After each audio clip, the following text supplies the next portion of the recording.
One of my favorite guests, a resident scholar at the American Enterprise Institute, where she studies the politics of gender and feminism, free expression, due process, and the preservation of liberty. She's also a former philosophy professor, as well as the author of several books, including Who Stole Feminism? If you haven't read it, it is terrific. The War Against Boys. If you haven't read it, it is also terrific. She hosts a video blog on YouTube called The Factual Feminist, and you can find her on Twitter at CH Sommers, Sommers.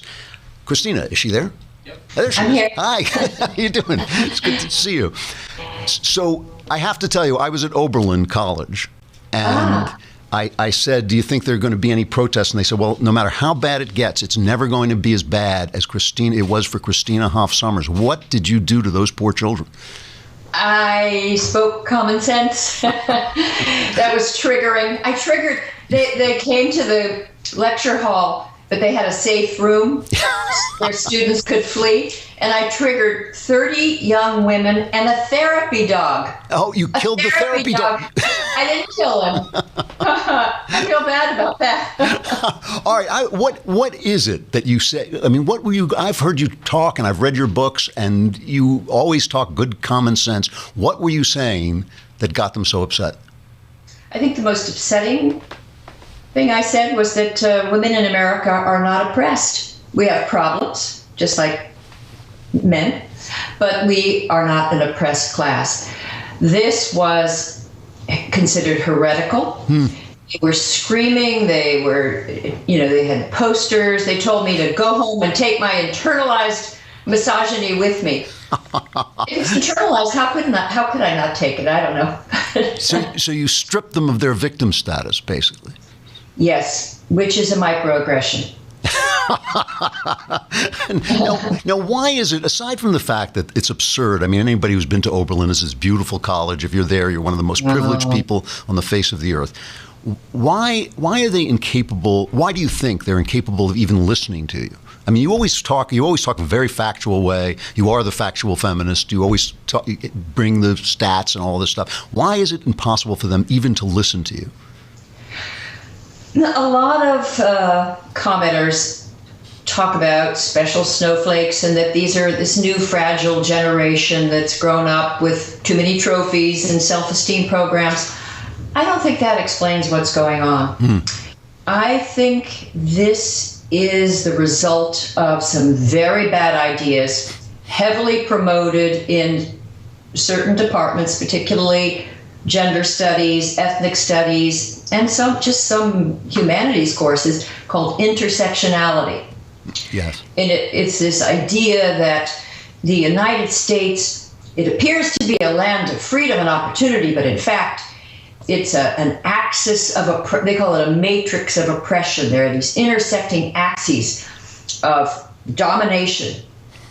And depending on your race, class, gender, whether you're neurotypical or, young or old and so forth, there are all these ways you can be oppressed. And some people are multiply marginalized in this matrix. And they teach this to students. It's a neo-Marxist theory, or some kind of postmodern neo-Marxist muddle derivative, but it sanctions a great deal of authoritarianism, intolerance. It treats language as violence. Yes, I noticed that too. Yeah. When I spoke at Oberlin, one English professor called my talk discursive violence.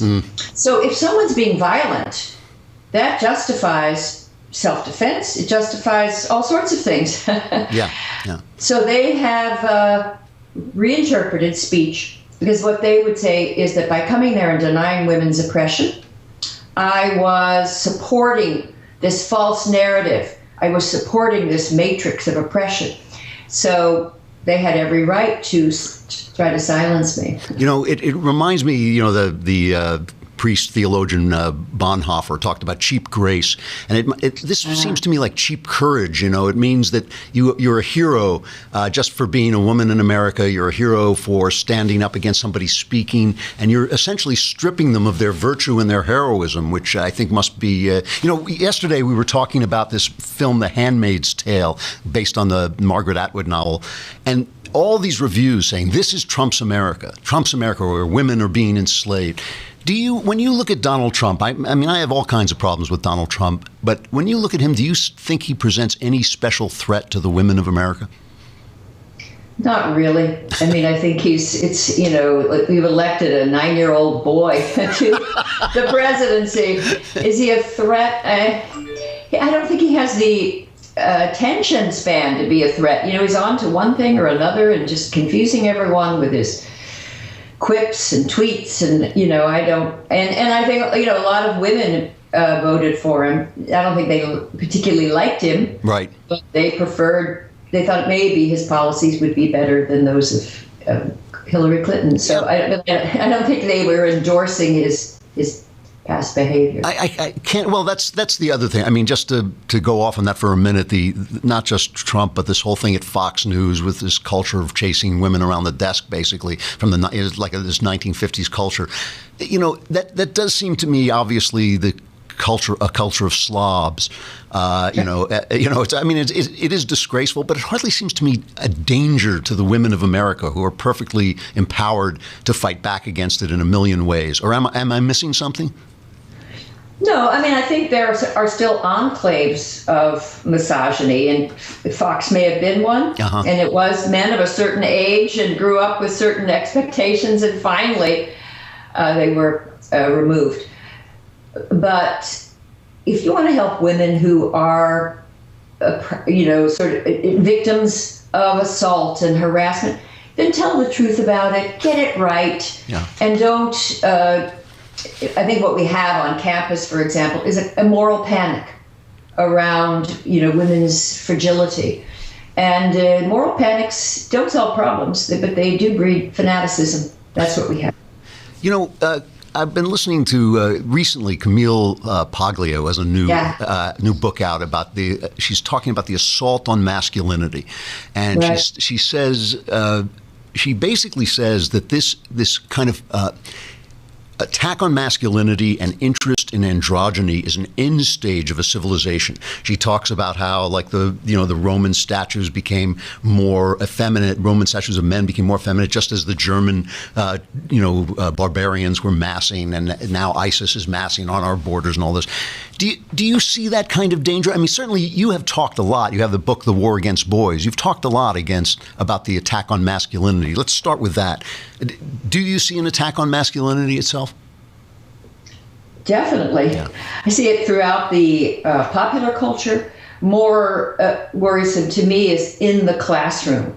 A little boy, any parent of a young boy, be aware that the classroom is a hostile environment for him. There's very little tolerance for young male, liveliness, obstreperousness. They're not exactly like girls. Many of them are quite engaged in a lot of rough and tumble play.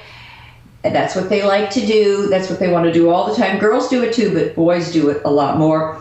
And the classroom, even the playground, is not allowing them without, punishment. You're constantly hearing of little boys suspended for playing cops and robbers, that sort of thing. The reading assignments, it's tailored to the interests of girls.